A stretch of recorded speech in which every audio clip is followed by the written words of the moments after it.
Listo, en esta nueva mañana, entonces vamos a empezar el capítulo 3 de Efesios. Ya hemos visto los dos anteriores, así que vamos a empezar desde el verso 1 en adelante. Vamos leyendo unos 2, 3 versículos cada uno. Así que en el orden de aparición, vamos, Rosita Uy, Delia, 3 primeros. A ver que te piso los talones. sí. No, ¿Efesios tranquila. cuántos? Efesios capítulo 3. Tres, ya. Ya. Y voy a empezar a leer los primeros 3 versículos, porfis. Ya. Por eso yo, Pablo, el prisionero de Cristo por ustedes, los no judíos, seguramente han sabido de las gracias que Dios me concedió para bien de ustedes. Por una revelación se me dio a conocer su proyecto misterioso, tal como acabo de exponérselo en pocas palabras. Muy Ahí bien. termina el 13. Ya, perfecto. Bueno, Pablo nuevamente aquí se dirige a los no judíos, llama en la versión de Rosita Delia, que es los gentiles, ¿no? Aquí entendemos que todos los gentiles son los no judíos, así que queda muy claro. ¿No? Y habla de que está prisionero. O sea, por eso sabemos que esta carta fue escrita cuando él estaba en prisión y le permitían pues enviar la carta finalmente a los destinatarios. En este caso la mandó a Éfeso. Se presume que estaba prisionero en Roma. ¿M? Y desde ahí él mandó esa carta. ¿Ok? Entonces habla acerca de la gracia de Dios, el favor, ¿no? Que Dios le dio de enseñarle a él o de mostrarle los misterios, cosas que estaban ocultas para todo el mundo y para él también. Jesucristo, por esto sabemos, ¿no? Que Jesucristo a él le reveló personal y directamente lo que él enseña. Es decir, él no lo aprendió estando Cristo en la tierra porque él no fue discípulo de los 12, ¿no? Él vino a los pies de Cristo cuando ya Cristo había ascendido a los cielos, ¿no? Pero la gracia de Dios fue tanto, el favor, el regalo de Dios fue tan generoso, tan espléndido para con él, que no lo merecía, en otras palabras, que a él le dio una revelación. Bueno, en Gálatas él explica que estuvo muchos años en Arabia, que estuvo por acá, por allá, entonces se presume que él tuvo tiempos en los que pasaba con Dios, con Jesucristo, horas o días enteros, ¿no? Y que Jesucristo le iba revelando cosas que los otros discípulos no supieron y que él tampoco aprendió cuando Cristo estaba en la tierra. Entonces, aquí vemos nosotros que hubo una gracia del Espíritu Santo que le reveló. Revelar Oh, significa hacer descubierto algo que estaba cubierto. Hola, Anita, bienvenida. buenos días. Buenos días O a ti. sea que se presume que en algún momento eh, Jesús estuvo con él. Digamos, el Espíritu Santo internamente le revelaba y le hablaba. Ujú, ujú, Obviamente que con tus ojos ya no puedes verlo a Jesucristo, pero sí puedes ir ujú. sintiendo la voz interna, ¿no? La voz que no es con estos oídos, sino aquí adentro. Es una voz que, Claro. no sé, yo la he escuchado, no sé cómo explicársela, pero cuando ustedes vayan aprendiendo eso, vayan viviendo esas experiencias, me van a entender a lo que yo me refiero. ¿No? Es una voz interna, ¿no? Dentro aquí del ser interior que le va hablando. Entonces yo creo que tiene que haber sido así. Ahora, también Jesús en algunos casos se ha aparecido en visiones. O sea, Ujú, visión significa cuando tú espiritualmente ves algo, pero estás despierto, no estás dormido, estás despierto, ¿no? ujú. Y sin embargo, tú estás viendo visiones como, por ejemplo, el apóstol Juan. Él dice que vio una visión, es decir, que él estaba despierto, estaba orando, pero probablemente entró en algún trance espiritual y él veía todo esto, ¿no? Que le fue dado sin haber estado dormido, no que él estaba Que lo de la, bajo. ¿cuándo? Lo del Apocalipsis. Correcto, Apocalipsis. correcto, el Apocalipsis. Ahí lo puedes ver Ya, en el primer sí, capítulo, sí. que Ujú. Y él vi, narra. dice, Ajá, y él o sea, vi una visión, dice. sí, Yo estaba dice orando, vi. estaba despierto, ¿no? En el día del Señor, que era el domingo. Así le llamaban el día del Señor, porque el domingo él resucitó, el domingo se le aparecía a veces, ¿no? A los discípulos cuando todavía estaba en la tierra después de resucitado, ¿no? Y muchas cosas ocurrieron un primer día de la semana, que era domingo. Entonces ellos empezaron a usar ese día, ¿no? Para reunirse, ya no los sábados, ¿verdad? Sino los domingos, o sea, el sábado del séptimo día, donde los judíos se Ujú. reunían en la sinagoga, pero no, acá y con el Señor se reunían el primer día de la semana, que es domingo. Entonces le llamaban el día del Señor, porque ellos no llamaban domingo, no tenían nombres, sino que decía pues el primer día de la semana, el segundo, tercero, el séptimo día era el Shabbat, ¿no? Que era el sábado, y así por el estilo, ¿no? Entonces, dice que por revelación me fue declarado el misterio, como antes lo he escrito brevemente, ¿no? Bueno, hasta ahí ya vamos empatando, ya vamos entrando, digamos, en la onda, ¿no? Entonces, Jaimito, si tienes la Aquí cita de estoy. Juan, ya. Jaimito, a ver si por favor, tan amablemente nos lees Efesios desde el 3, capítulo 3, desde el verso 4 al 6. Ya, ok. Dice, según esto pueden apreciar el conocimiento que tengo del misterio de Cristo.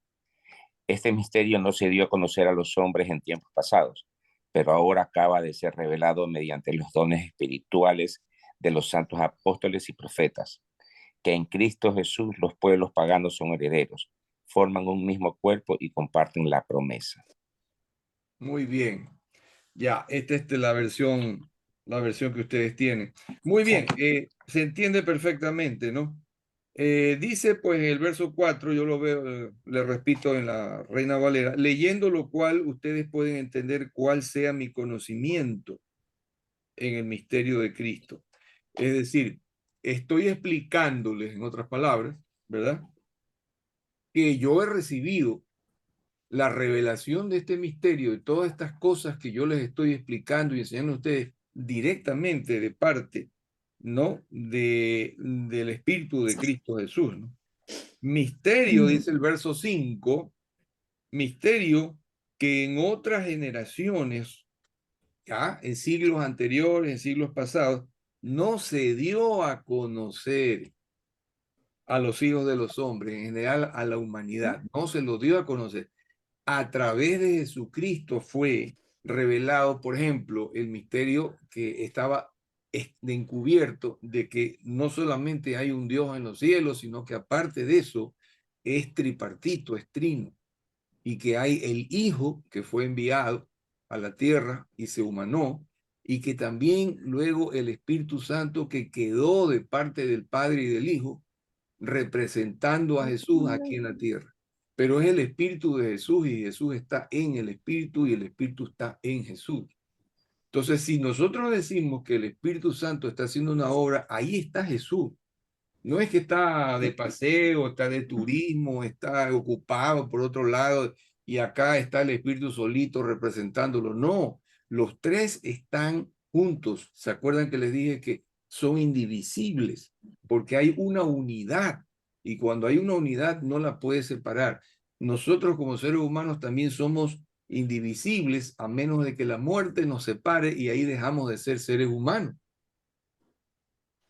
Porque cuando el alma y el espíritu se van, el cuerpo queda inerte, queda muerto, sin vida, se descompone y ya no hay la unidad. Se desintegró el ser humano. ¿Me explico? Entonces ya no se puede decir que está el ser humano, ya no está porque se desintegró y el alma y el espíritu se fueron. Asimismo, no se puede desintegrar la unidad de Dios. Y entonces cuando está el Espíritu, simplemente el Espíritu Santo tiene una cierta relevancia, pero el Padre y el Hijo están ahí con él. ¿Me explico? Están respaldándolo, están como juntos.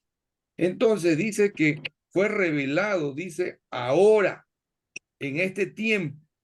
¿Significa cuándo? Después de que Cristo se fue a los cielos. Estamos en ese siglo, en el primer siglo de la cristiandad, podríamos llamar. ¿Ok? Entonces, ahora es revelado. ¿A través de quiénes? De sus santos apóstoles y de los profetas. O sea, los profetas que habían entonces y también las profecías de antaño que se estaban cumpliendo y ya se estaban entendiendo, ¿no? Y dice, en mi versión dice al terminar el verso 5, por el Espíritu. O en otras palabras, a través del Espíritu se está revelando todo. O sea, el Espíritu Santo tenía una relevancia enorme, fundamental en ese entonces. Porque Cristo como tal, como ser humano, ya no estaba en la tierra. Y el Padre siempre está presente, pero no está visible porque no es el ejecutivo. El ejecutivo fue Jesucristo. Y Jesucristo dejó a su Santo Espíritu. Pero dentro del Santo Espíritu está Jesús. ¿Ok? Entonces Jesús, con su Santo Espíritu, va revelando todo esto. Por eso podemos decir que Pablo enseña todas estas cosas que estamos aprendiendo, porque el Espíritu Santo lo guió. El Espíritu Santo le reveló. El Espíritu Santo le hacía hablar y le mostraba todos sus misterios. ¿Ok? Y dice que, ¿y cuál es el misterio? Que pues no se entendía dentro del pueblo de Israel, y esto es que los gentiles, o sea, los no judíos, ahora resultaba que eran coherederos, o sea, heredaban junto con, eso es coheredero. Cuando alguien es un heredero y viene otro, ese también es también heredero, pero se llama coheredero porque heredan juntos. Entonces heredan juntos, tanto gentiles como judíos, el reino de los cielos, el reino de Jesucristo. Y todas las promesas y todo a la par, igualito. Nadie es más que nadie, ni judíos ni gentiles. Estamos en horizontal, en el mismo nivel. Somos herederos del mismo cuerpo que es la iglesia y copartícipes de la promesa en Cristo Jesús por medio del Evangelio. ¿Cuál es esa promesa? ¿Qué se te viene a la mente, Jaimito? ¿Cuál puede ser la promesa que se nos ha dado, no, en el Espíritu? ¿Qué es lo que nos está... La vida eterna. Exactamente, exactamente. Muy bien, la vida eterna. Esa es lo que nosotros esperamos y que está prometido para todos los que hemos creído en Jesucristo. Es decir, que cuando se acabe nuestra existencia aquí en esta tierra, ¿no? Nuestro peregrinaje, lo que nos espera es vida en el Espíritu. Y ahí empieza la vida eterna porque no se va a acabar jamás. Y la vida, no nos olvidemos nunca que la vida es el hecho de estar con Dios y Dios esté con nosotros. Por eso podemos decir que la vida desde ya la tenemos aquí porque está en este momento en nuestro ser interior. Pero nuestro cuerpo en algún momento tiene que separarse de nuestra alma y nuestro espíritu, y nuestro espíritu continuará, proseguirá en su unión con Jesucristo y por tanto en vida. Esa es la vida eterna, la vida que no va a morir jamás porque siempre estaremos con Dios, no por los siglos de los siglos. ¿Ok? Amén. Amén, eso es, correcto. Ahora, vamos, Matucha, con el 7, 8 y 9. Si es que no hay alguna No pregunta. puedo, ahorita sí no puedo leer. No, Pero no está. el 6 falta. El 6 ya lo leímos, que los El gentiles... 6 ya lo leímos, sí, falta, es el 7. El 7, 6, 8 hasta y el 6 9. leyó Jaime. Ya, Del entonces cual ahí yo está. fui hecho ministro por el don de la gracia de Dios que me ha sido dado según la operación de su poder. 8 y 9 también. El 8 también. Y El el 9 9 también. A mí, que soy menos que el más pequeño de todos los santos, me fue dada esta gracia de anunciar entre los gentiles el evangelio de las inescrutables riquezas de Cristo y de aclarar a todos cuál sea la dispensación del misterio escondido desde los siglos de Dios, que creó todas las cosas. Muy bien. A ver, aquí sí hay que analizar un poquito ya. Gracias, Anita Vicky. Bueno, había dicho que por medio del evangelio, y ahí viene, del cual, o sea, el evangelio, del evangelio él fue hecho ministro. Ministro significa, la palabra ministro, ¿qué significa? Un ministerio significa Un embajador, el Un ministerio, representante. un representante, sí. ya, correcto, pero más que nada es un servidor, ¿no? Acuérdense, el Sí. ministro de Agricultura, el ministro de Economía, son gente que sirve al pueblo, se supone, ¿no? Ministrar significa servir, ¿no? Ayudar a otros. Si yo ministro a alguien que está en necesidad, significa que lo estoy ayudando, ¿no? Estoy interponiendo mis mis recursos, ¿no? Para poder ayudar a alguien. Entonces, así como se llaman servidores públicos, también son ministros, son servidores. Entonces, yo soy hecho ministro por el don de la gracia de Dios, dice. Es decir, fue un regalo porque acuérdense que Pablo no andaba buscando eso. Pablo se tropezó de bruces contra Jesucristo en el camino llegando a Damasco. Estaba llegando en Siria a Damasco con credenciales y autorizaciones de los fariseos y sumos sacerdotes de los judíos de Jerusalén para entrar en Damasco, perseguir a los cristianos que ven allí, a los convertidos a Jesús, y llevarlos presos para juzgarlos en Jerusalén. Cuando dice que estaba llegando cerca de Damasco, cuando de pronto, ¿no? Ahí en Hechos 9 describe todo el encuentro que tuvo con Jesucristo y oyó una voz, ¿no? Primero fue una luz enceguecedora, a ¿Qué tal fue el que punto, me persigue? Pablo, ¿por qué me persigue? exacto, pero él oyó la voz solito, los demás no oyeron, los demás lo que vieron fue el resplandor y todos cayeron a tierra, pero la voz solamente la oyó Pablo. Y él tuvo esa conversación con Jesucristo y luego de ahí empezó esa relación con él. Entonces Jesucristo lo transformó totalmente al punto que él ahora se convirtió más bien en un acérrimo seguidor de Jesús en una forma tan sorprendente que nadie le quería creer.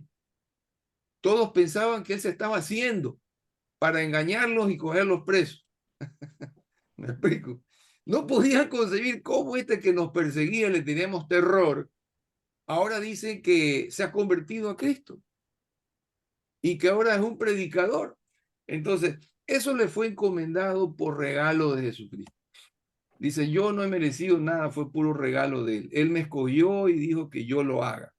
Entonces es lo que está diciendo aquí, que fue hecho ministro o servidor de Jesucristo por el regalo de la gracia que me ha sido dado según la operación de su poder, ¿no? Así que todo fue por el poder de Dios. Y dice 8, y ahí él bonitamente se humilla, dice, a mí que soy menos que el más pequeño de todos los santos. Y cuando habla de santos, no nos olvidemos que son todos los que hemos recibido a Cristo Jesús, sin ninguna diferencia. No es que hay unos más, otros menos, todos los que hemos sido nacidos de nuevo, todos los que hemos sido redimidos por la sangre del Cordero, todos los que seguimos a Jesús en obediencia como nuevas criaturas, todos somos santos delante de Dios, ¿ok? Pero él se hacía el más pequeñito de todos los santos y le fue dada la gracia de anunciar entre los gentiles el evangelio, es decir, compartirles, es decir, predicar las buenas nuevas de salvación de Jesucristo entre los no judíos, ¿no? Y dice el evangelio de las inescrutables riquezas de Cristo. Esto es parte del lenguaje florido maravilloso que tenía Pablo. No se olviden que Pablo era un hombre muy bien educado. Pablo fue un hombre que desde pequeño no solamente fue bien educado, sino también fue discípulo o alumno de Gamaliel, que era un ilustrísimo doctor en las escrituras, y él terminó, en otras palabras, como recibiéndose, ¿no? Como un fariseo. Y él dice que no solamente era fariseo, sino era fariseo de fariseos. Él era pero del Sanedrín, era de lo más alto, eran gente muy ilustrada, muy preparada en la escritura y muy culta. Él sabía hablar varios idiomas y otra cosa también, que adquirió la nacionalidad o la ciudadanía romana, cosa que en ese entonces muy raro era el que lo obtenía. Pero él tenía, y calladito, nunca lo dijo hasta cuando fue necesario, y eso lo salvó porque lo querían matar. Cuando ¿Ok? lo quisieron matar. ¿Perdón? Sí, eso fue cuando lo quisieron matar y él por eso pidió que lo lleven donde que lo juzgue el Un rey, creo. sí, un superior romano, claro, autoridades romanas directamente, para no caer en manos de los judíos, porque los judíos no es que lo juzgaban, le daban chicharrón, lo apedreaban y lo mataban. Pero en cambio, los romanos que se creían no bárbaros, sino muy civilizados, ellos tenían, pues, ¿no? El asunto de los juicios y que habían abogados, y tú sabes, la ley romana, ¿no?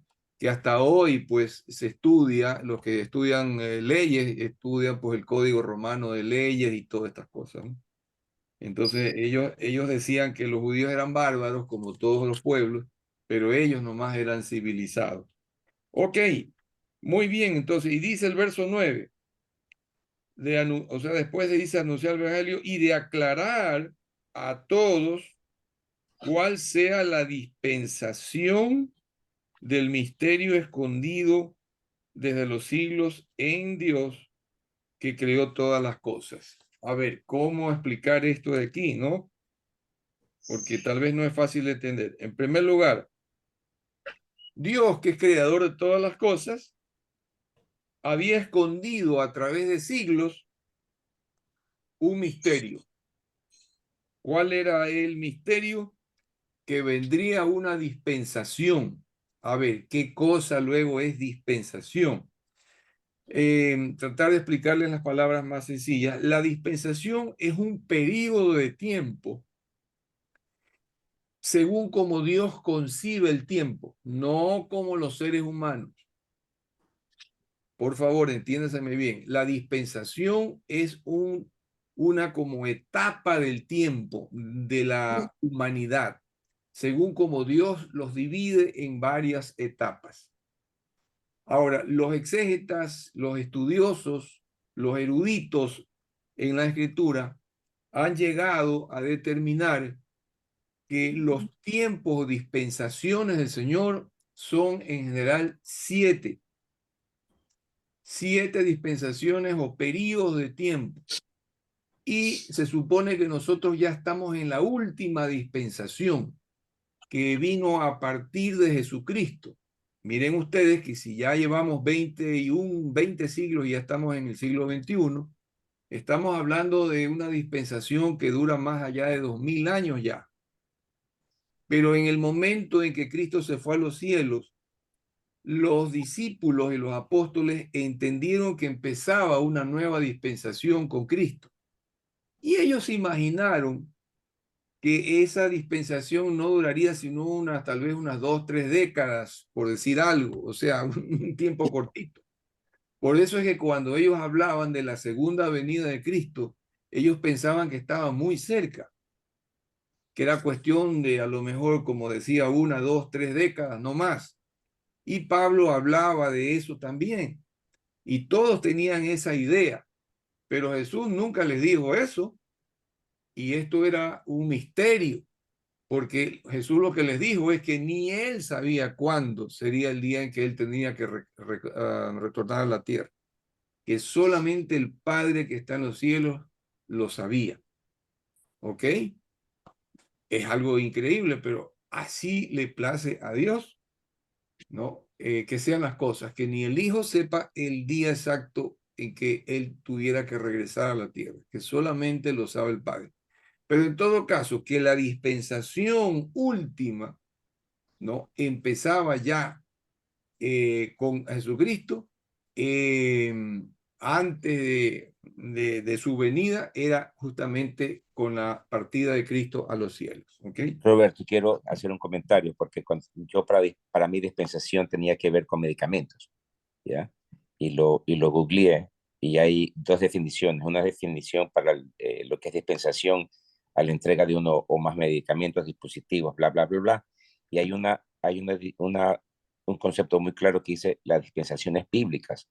Y dice, las dispensaciones son periodos de tiempo durante los cuales el Señor tiene en la tierra por lo menos un siervo autorizado que posee el santo sacerdocio y las llaves, y tiene el mandato divino de predicar el evangelio a los habitantes de la tierra. Eso tiene más o menos razón con lo que tú estás diciendo. Claro que sí, Jaimito. Oye, gracias. Qué pilota que te pusiste ahí, ¿eh? Es muy, muy buen dato. 10 para el alumno. Con 10 eso, para el alumno. con eso recuperaste puntos y ya no te quedaste para abril. Ya no te quedaste súper. Muchas gracias. Ya no me quedo de año, Roberto. Sí, vas Ya a te pasar el aseguraste año. el pase de año, mano. Sí. Con esa hay que apuntarla. Así es, así es. Así que me parece excelente. Bueno, dispensación como cuestión de médico, más bien yo no, medicamentos, pero yo no la conocí. Mira tú. Yo también yo también, no, lo que no hice fue googlear, pero sí me metí porque yo también tenía entendido lo mismo ¿Algo médico? sí, que Jaime, y lo busqué, pero en el Drive. Y también me sale lo que tú, es más corto, obviamente, porque te Sí. dan 5 acepciones ahí, pero sí, o sea, sí tiene que ver con medicamentos también. Ya, mira tú, yo no sabía eso de los medicamentos, pero para mí Pero esta dispensación es un concepto bíblico, es una dispensación bíblica, y esta lo acabo de leer. Bueno, vamos correcto, adelante. correcto. Entonces, bueno, se confirma lo que les estaba diciendo, ¿no? Claro que ahí es un poco más completo porque habla sobre que hay un representante de Dios en ese periodo de la humanidad, de tiempo de la humanidad, que está como acreditado, autorizado. Habla que inclusive tiene las llaves, eso es una forma de decir que tiene la autoridad, ¿no? Sí, señor. Para poder ejercer un cierto poder, una cierta autoridad, valga la redundancia, ¿no? En este caso, la dispensación es la de Jesucristo. Él llega a la tierra, cumple su misión y cuando él parte empieza la dispensación. O tal vez empieza desde que nació, vamos a decir, ¿no? Esa es la dispensación de Jesucristo, ¿no? Que termina cuando él venga a la tierra y ahí empieza la séptima y la última dispensación, que es la del milenio y otras cosas que en su momento les podemos estudiarlo y hablar. Pero en todo caso no se sabe cuánto tiempo dura cada dispensación, o sea, no está establecida eso, o si está establecida. La primera dispensación fue de tal fecha a tal fecha, la segunda de tal fecha a tal fecha. Ya, los eruditos han creído poder determinar eso y más o menos ¿cómo se puede decir? Lo han delimitado, ¿no? O la han delimitado a cada una de esas dispensaciones. Yo tenía por allí un cuaderno allá en Ecuador, pero yo no sé si en la emigración que tuve lo regalé al seminario bíblico. Tenía un cuaderno precioso donde hablaba de todas las dispensaciones con unos gráficos, unos dibujos, ¿no? Pero Pero una de las dispensaciones es de la promesa. De las 7 hay una que dice dispensación de la promesa. probablemente Conectado con el llamado de Abraham. correcto. Desde el Abraham en adelante ya empezó el tema de la promesa, sí. Bueno, les ponen nombres. No es que, a ver, esté eso establecido de una manera clara porque la Biblia no te lo dice, pero sacan conclusiones. ¿Sí me explico? Van sacando conclusiones y ya como son eruditos y estudian profundamente el tema, entonces ellos empiezan a ver las cosas con más claridad y se van poniendo un poco de acuerdo y les ponen nombres, a veces difieren los nombres, pero ahí están las dispensaciones. Yo no me he metido a profundidad en el estudio de las dispensaciones, pero sé que existen, he leído algo de eso y sé a qué se refieren, ¿no? Y Pero la Para- primera está en Génesis. Como ya nos metiste el bichito, Roberto, te queda de deber, ¿ya? La eso primera podemos verlo, dispensación sí. Lo podemos ver está en Génesis. terminado el estudio de Efesios, del frente antes de Hebreos. Y también ustedes pueden curiosear como ha hecho Jaimito y Rosita Delia, de mirar en el Google, porque en el Google generalmente se encuentran hasta estas cosas, ¿no? Entonces ahí podemos más o menos tener una aproximación de qué se trata y cuáles son las dispensaciones. Ya. Hay estudios inclusive que se cuelgan allí ¿cómo se llama? En Google, y que uno puede encontrar y abrir y ahí dedicarse a estudiar todas estas cosas, ¿no? Hay cosas muy Sí, está interesantes. interesante. Dice que la primera se llama dispensación de la inocencia, está en Génesis. La Ya, segunda se llama dispensación de la conciencia, que duró como 1656 años. Vean eso. ya. ¿Qué más? Una maldición sobre la serpiente, ya. La tercera dispensación, dispensación del gobierno humano, lo cual se inició en el Génesis 8. Dios había destruido la vida sobre la tierra con el diluvio. Ya, Y a así partir sigue. del diluvio. Ya, Está interesante leer. claro. Después hay una dispensación que creo que es de la ley. Después viene la parte de los profetas. Y bueno, la de Jesús, La ah, cuarta es la promesa. la cuarta es la promesa. Esa es la de Abraham. La Ajá, quinta, entonces, es la imperio de la ley, creo. ¿Cómo lo dice ahí? exactamente, de la ley, es la dispensación de la ley, Ya, de la quinta. y después viene La sexta es de la gracia con Jesucristo. Ya, ok. y la séptima el reino milenial de Cristo, que Lo, durará años mientras Cristo mismo gobierne sobre la tierra. exacto, es lo que ya les dije. La séptima empieza cuando ya llega Jesús a la tierra. O sea, la O sea, segunda, viendo la sexta, perdón, estamos viviendo la sexta entonces. exacto. Séptima, Estamos en las finales de la sexta ya. Ya viene, séptima, No no, estamos en que Cristo todavía no ha regresado. claro, estamos en la sexta. La séptima empieza, a ver, Jesucristo va a venir por segunda vez, pero se considera que vienen dos, como decir, en dos etapas. La primera etapa viene de manera invisible para toda la humanidad y solo va a ser visible para la iglesia que es arrebatada.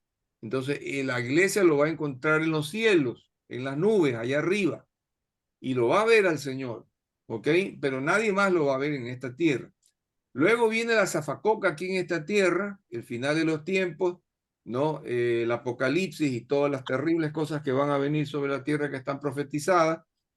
Y luego al final, cuando ya se acaben todas las trompetas, se abran todos los sellos, todo lo que está en el Apocalipsis, ya viene la segunda etapa de la venida de Jesús. Ahí Jesús realmente baja a la tierra y se posa o posa sus pies sobre el monte de los olivos. Y dice la escritura que todo ojo le verá. Entonces, los que hayan sobrevivido y que todavía estén en la tierra vivos, todo ojo le verá. Todos le verán a él. Pero ahí él vendrá con toda su iglesia y nosotros vamos a descender con él y vamos entonces a iniciar una batalla final contra las huestes del mal, en donde al final el diablo será atado, será Por mí, vencido, ¿no? Será atado y allí empezará el milenio, la séptima dispensación, con Jesucristo gobernando en esta tierra, donde ya no va a haber pecado, donde ya no va a haber muerte, no va a haber tentación, no va a haber nada de la obra del diablo. Toda esa obra del diablo se va a destruir. o sea que, perdón Roberto, o sea que nosotros, y me incluyo, vamos a estar en esa guerra del Armagedón. Claro, pero ya estaremos con cuerpos inmortales. Claro. Ya no será una guerra para uno arriesgar su vida y que lo puedan matar, no, ya va a ser una guerra espiritual con cuerpos glorificados y nosotros lucharemos por el lado de Jesucristo, en la milicia de Jesucristo en contra de las huestes del mal. Vamos a si- ser los buenos. Y si alguno de nosotros Sí. nos vamos primero, por favor, nos dan una señalita de ella. Ya sabes más tú, ya te lo he dicho. Te mandamos un WhatsApp. Te mandamos un WhatsApp, Andrés. Voy a llevar el teléfono. Me No voy a whatsappea, me llevar. whatsappea. Diosito no permite los teléfonos allá.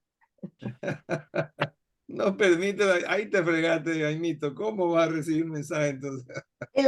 La dispensación de la gracia duró 2000 años, está más de 2000 años. Ahorita sí, o sea, no hay un tiempo, simplemente cuando se hace un análisis determina más o menos cuántos años pudieron haber Claro, y sido. nadie sabe cuándo va a terminar. Nadie sabe exactamente cuánto, ¿no? Hasta el momento ya sabemos que va más de 2000 años, ¿no? Pero no sabemos cuánto más. Ahora, ya que los estudiosos y todos los que estamos analizando el panorama mundial actual, vemos aparentemente muy claras las señales que se están dando, podemos colegir que el regreso de Jesús está sumamente próximo, probablemente ni siquiera sea una década, puede ser No, menos de 10 años, sí, porque ya está todo, ya se cumplió una de las más difíciles, que era que Israel vuelva a Jerusalén, a su tierra, los judíos vuelvan y se termine la diáspora. Ahora lo que falta es que se construya el templo de Jerusalén. Pero lo que ya sabemos que todo está listo, los planos, los materiales. Hay un instituto del templo, ¿no? Que es una organización gubernamental del Estado judío dedicada a todo eso. Entonces están los planos, están los materiales, está todo diseñado, los ropajes de los sacerdotes están listos, todo está listo. ¿Qué es lo que falta? Simplemente una decisión de ellos, porque hay algunos que creen que el templo debe ser construido en el mismo sitio donde estaba y se cree, muchos creen, que es el templo, el lugar donde está edificado actualmente la mezquita de Omar, supuestamente allí. Pero hay algunos estudiosos científicos judíos que ya han determinado por la arqueología y por una serie de estudios que el templo no estuvo realmente allí donde está la mezquita de Omar, sino que estuvo en la parte baja, fuera de las murallas, donde era en un principio la ciudad de David. Y ahí se construyó el templo y ahí han descubierto algunas cosas, pero eso no se ha hecho público todo de manera general, ni tampoco es una creencia de todo el Estado judío y de todo el pueblo judío, sino que ya se sabe. Y lo que se piensa es que sorpresivamente para la mayoría, alguien va a tomar la decisión de las autoridades judías de construir el templo muy cerca de donde está la mezquita de Omar, con lo cual ya no hay el impedimento de que tenga que destruirse la mezquita de Omar, con las consecuencias de una guerra contra los árabes de proporciones catastróficas, inimaginables, que es lo que se supone que pudiera haber en ese caso. Entonces ya no hay ese riesgo, pero eso está medio en chiquitón, todavía no se ha hecho muy público. Entonces es impresionante el saber que pueden construir ese templo y una vez que lo empiecen a construir ya está, ese es el templo y ¿quién va a decir que no? Me explico. Y ahí entonces prácticamente ya está la mesa servida para que aparezca el anticristo. Y desde que aparece el anticristo hasta que venga Jesús hay 7 años. Nada más, 7 años.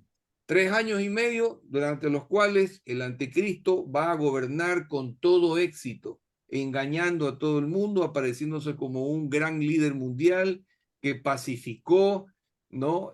A todo el mundo y que lo unió, etcétera, y que va a haber un progreso aparente y que todo el mundo va a estar contento, ¿no? El planeta entero con el gobierno de este líder.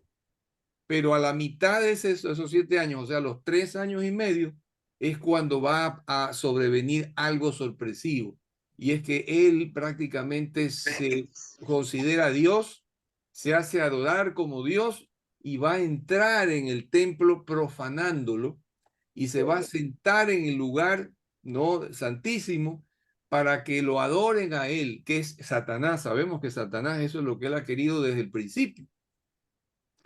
Y en ese momento entonces dice que cuando venga ¿cómo se llama esto? La abominación desoladora llama, ¿no? Daniel. Entonces ahí empieza una serie de catástrofes, guerras mundiales y una hecatombe en el mundo como nadie jamás vio antes ni se verá después. Ahí empieza realmente todo el terrible episodio del Apocalipsis, que va a durar 3 años y medio y va a haber toda clase de mortandades, destrucciones, una cosa espantosa, ¿no?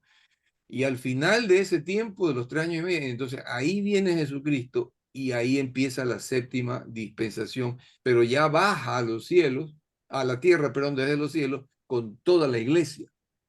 La iglesia se cree que se va a ir antes de estos 3 años y medio, antes, o sea, en la mitad del tiempo ¿cómo se llama? Del anticristo. O sea que probablemente vamos a ver, vamos a sufrir algún tipo de persecución de parte del anticristo, ¿no? Entonces, por eso entendemos que está muy cerca. Ya la Agenda 2030 que la ONU públicamente lo ha mostrado al mundo a través de la internet y que está disponible para todo aquel que quiera entrar y ver la Agenda 2030, involucra una serie de cosas que debajo, porque por encima todo parece bonito, ellos lo pintan muy lindo, pero debajo de todo eso está el generar un gobierno único mundial, ¿no? Con consecuencias impredecibles, ¿no? Bueno, no nos apartemos mucho del tema porque, claro, esto es muy interesante, pero no forma parte del estudio de Efesios. Donde estamos, ¿Qué hora es? Yo tengo que salir a las 8 de aquí. todavía nos faltan 5 minutos, ¿no? Ya.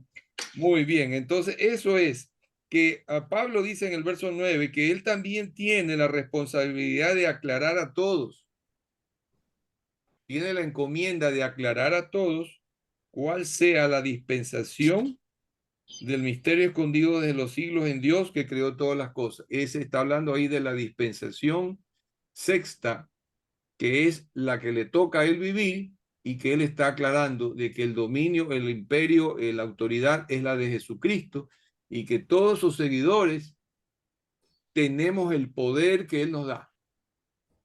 Cuando él se fue, él dijo, no, toda autoridad me ha sido dada en los cielos, en la tierra, ¿no? Por tanto, vayan por todo el mundo y con ese poder y esa autoridad que yo los doy, prediquen el evangelio a toda criatura, el que creyere y fuere bautizado será salvo, todo lo que dijo cuando él se iba, hasta a finales de Mateo, ¿ok? Entonces ahí empezó la iglesia de Jesucristo y empezaron a hacer todas las señales que hacía Jesús. Sanaban enfermos, echaban fuera demonios, hacían milagros, bueno, en fin, todas las cosas que hacía Jesús las hacían ellos, no siendo Jesús, pero teniendo su poder para hacer todas las cosas. Y empezó a difundirse el evangelio por todo el mundo de aquel entonces. Y sigue hasta hoy esa dispensación, ¿no? Y dice el verso 10, avancemos entonces, volvería a leer Rosita Delia, ¿no? Sí. Verso 10, 11, Y 12, 12. 13 de una vez. Ya. En adelante, los poderes y autoridades del mundo de arriba podrán descubrir, mirando a la iglesia, la multiforme sabiduría de Dios, conforme al plan que Dios trazó desde el principio en Cristo Jesús, nuestro Señor. En Él ahora nos acercamos a Dios con plena confianza, con la fe que de Él hemos recibido. Por eso, yo les ruego que no se desanimen al ver las pruebas que soporto por ustedes. Más bien han de sentirse orgullosos de ellas. Muy bien. Gracias, Rosita Delia. Hay un versículo que leíste que creo que sí, el 10, que la construcción está como al revés, pero es lo mismo, ¿no? Ok, aquí dice, El 10 dices.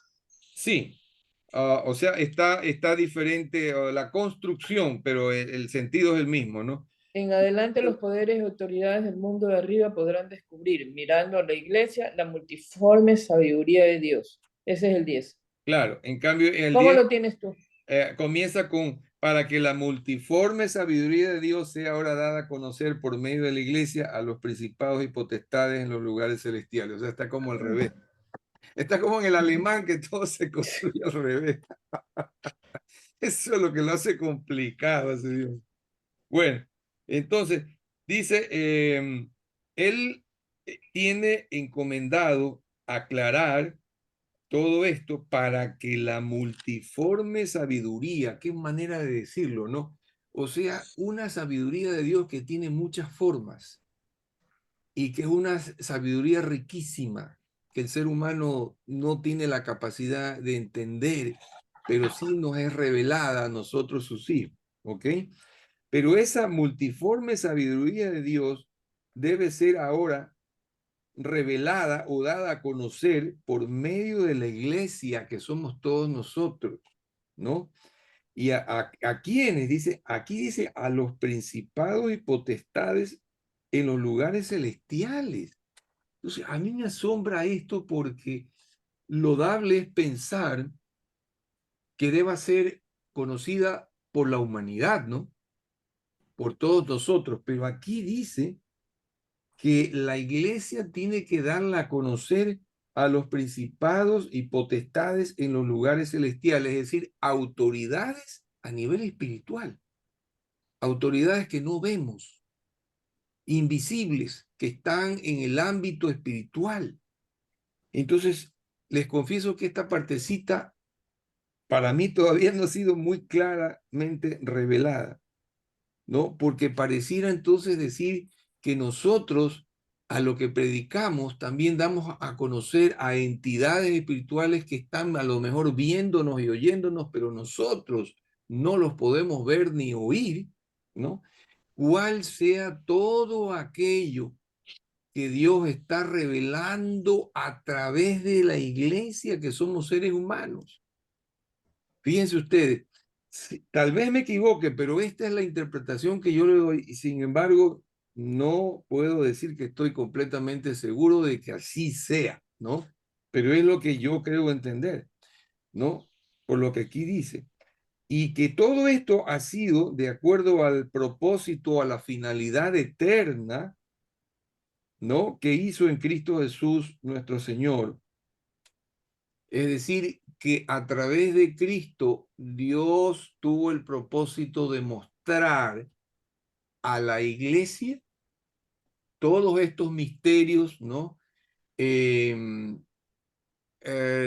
Descubrirlos y mostrarlos a las entidades espirituales. Es decir, que las entidades espirituales que aparentemente son superiores a nosotros, se van a enterar por nosotros que somos inferiores. Es como decir que nos da un privilegio de que a pesar de que somos mortales, que estamos en un estuche de naturaleza caída y pecaminosa, sin embargo, la gracia de Dios y el propósito de Él, por puro afecto de su voluntad, porque así le plació a Dios, ha sido usar a la iglesia. Qué tremendo privilegio como seres humanos para que nosotros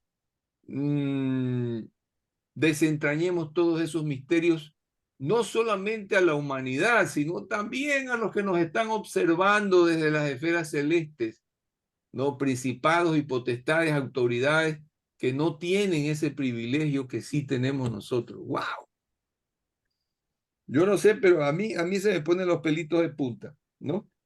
Y dice finalmente, por lo cual él pide que no desmayemos, o sea, que no abandonemos la fe porque él esté pasando tribulaciones en la cárcel, qué sé yo, y que más bien ello debe ser motivo de que ellos se gloríen o que estén orgullosos, ¿no? ¿Ok? Muy bien, hasta aquí llegamos entonces el día de hoy y vamos a terminar la grabación, perdón.